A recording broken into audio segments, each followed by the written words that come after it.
puerta y no me escapé de tu respuesta y sola quedé delante de tu puerta. Y como no está desbaratada y retrocede, no sirve de nada.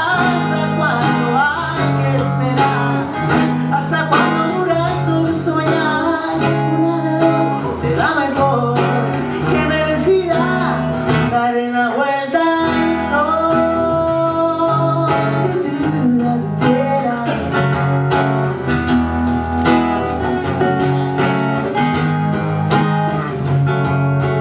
Quise probar y fui a encontrarme el eslabón de mi deseo, todo el valor, la orfebrería, fui conociendo en ti cada día.